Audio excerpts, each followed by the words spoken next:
how do we find engagement signals that indicate high priority accounts? I saw your LinkedIn post about reports and the way that you find signals. So what kind of reports are you using? Yeah, reports of new leads that were created this month, MQLs, PQLs that your marketing team or your RevOps team can give to you.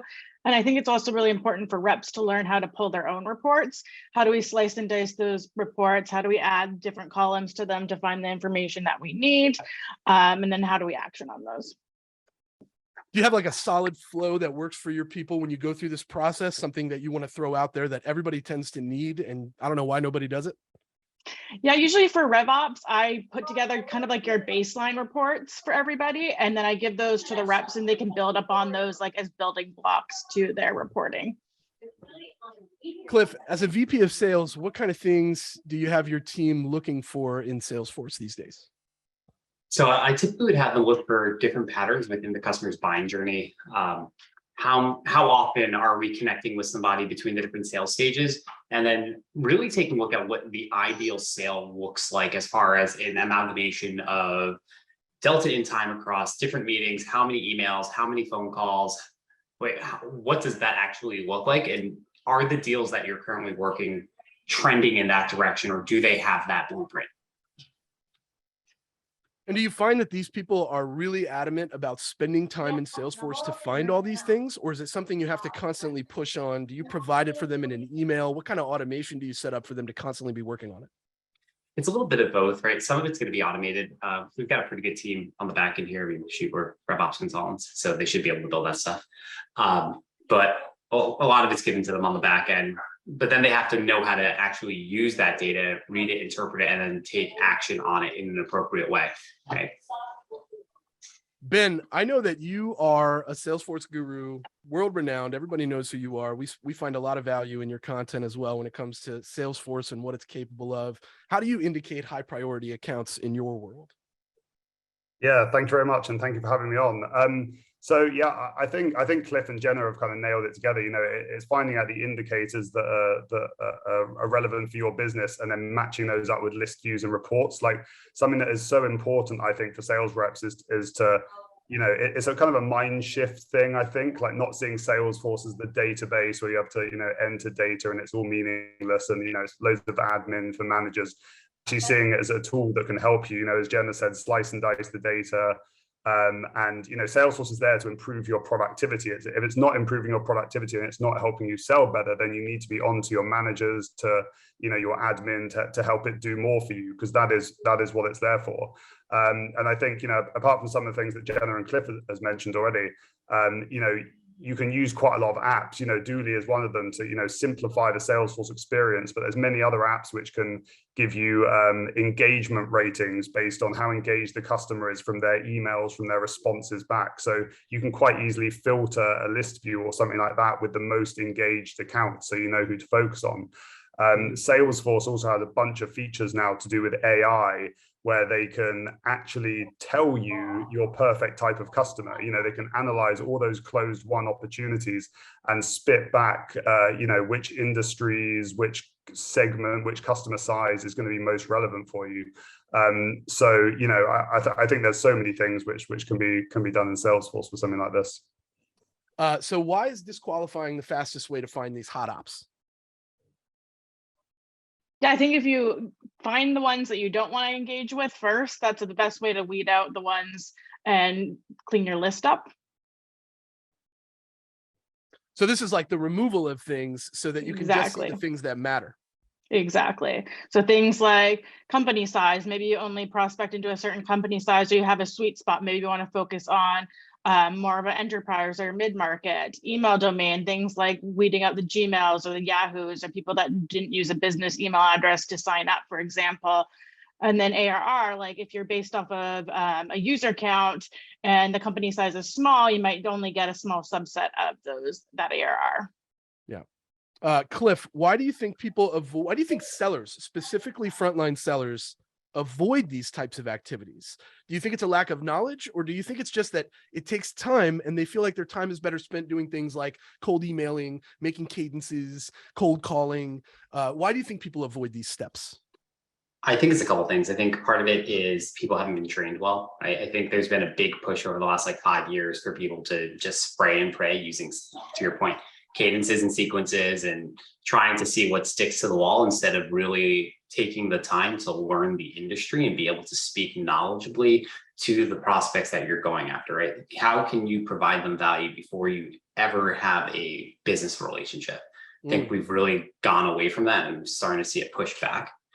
The other thing is, I mean, I know I did this when I was a young rep. It was the wrong thing to do, but I left fluff in there because I wanted my pipe to look good. You got to be 3, 4, 5x pipe. And well, some of those deals, aren't closing. You just keep pushing out that close date, but you keep them in there, right? It happens. I know for my team personally, we know our average time to close happens to be about 30 days. I give them 60 days. If it hasn't moved in 60 days, the chances of it closing, because I go back and look at my historical records around what does our average buyer do?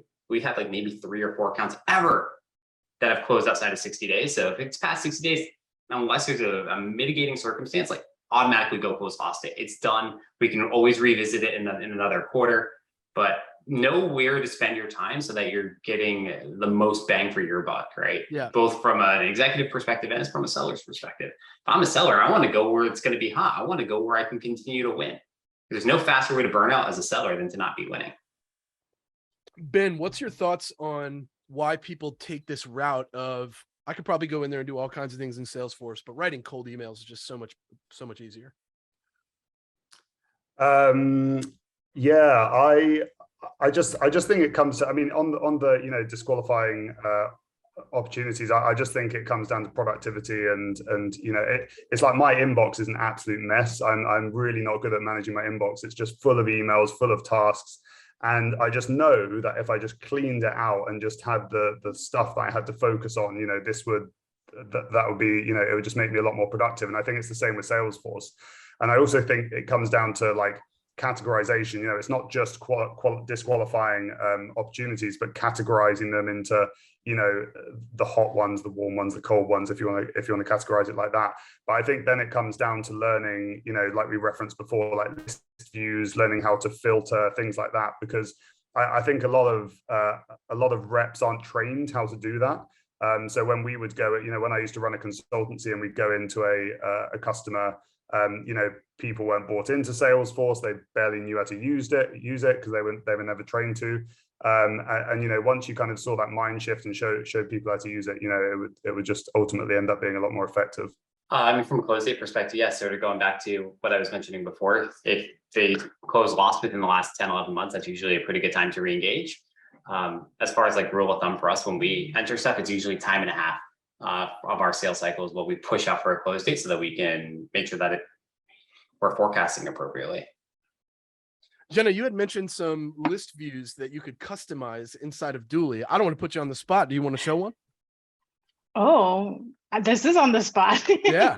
I can talk about it a little bit first. Let's do it. So what our team looks at for open opportunities is our pipeline editor. So we have something called Deal Vitals, which gives you like a green, a yellow, or a red dot based off of the information that you filled out within the opportunity. So your Salesforce admin can customize those to match your business rules. So for example, we have one that close date is greater than today. So we don't have any close dates that are in the past. So if you have that one, that's one check mark for the rep.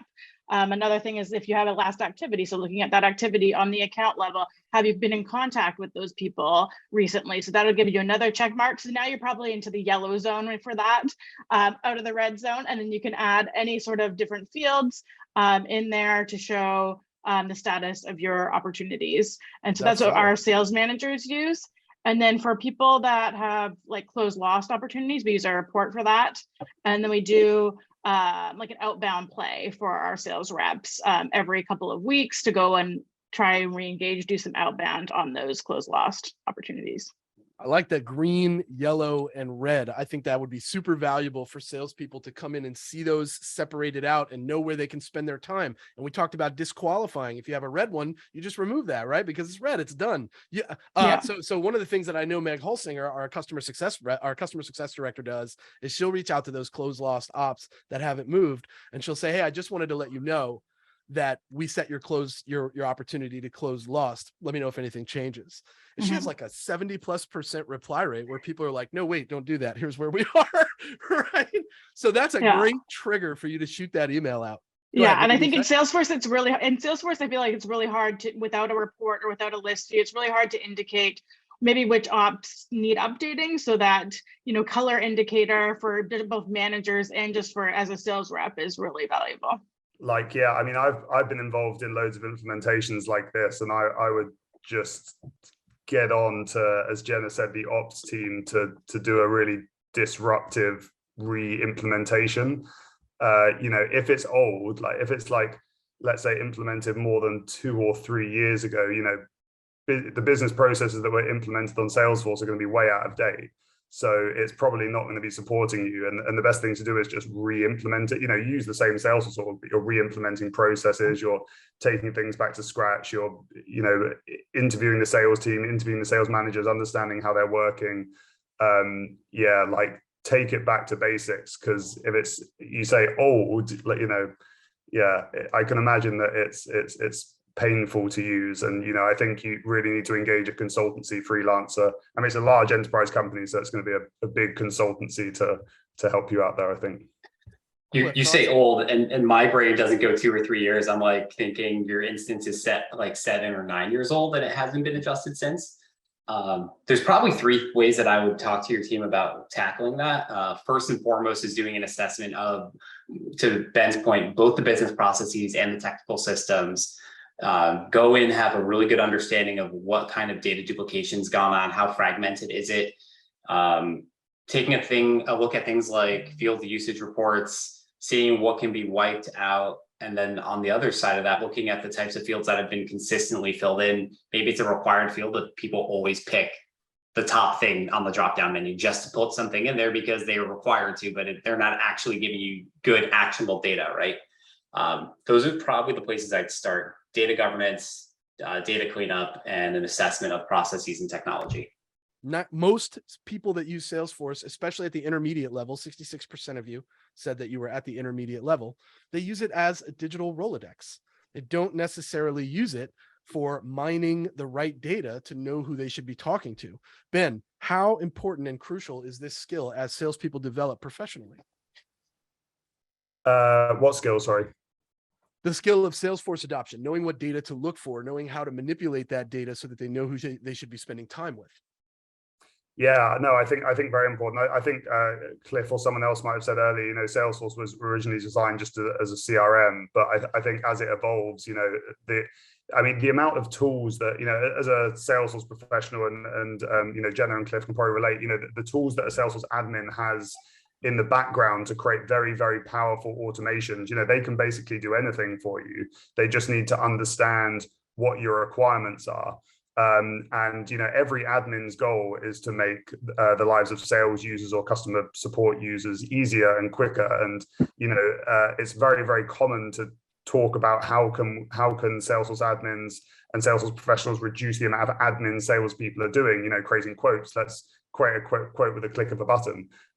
So, I think it's very important to kind of get bought into Salesforce, but it's not just, your job to just blindly believe that Salesforce is going to, help you. It's also your company, the ops team's responsibilities to help you with that as well. But, there's a lot of potential with Salesforce. Yeah. Well, we do. Go ahead, Cliff. I was gonna say one other thing I wanted to mention, because about like where you find prospects, how do you get engaged with folks, how do you get more multi-threaded? We've been using a tool lately called Equilar, and I've found it to be really invaluable because it's pulling in folks who have the ability to influence within that company, but don't necessarily live within that company. Right. So how do you find the people that are helping pull the strings on the board? How do you help find the people that are the actual decision makers go to for their validation? So that one's been a really cool app. Cliff, what was the name of that app one more time? Equilar. Equilar. Thank you. I appreciate that.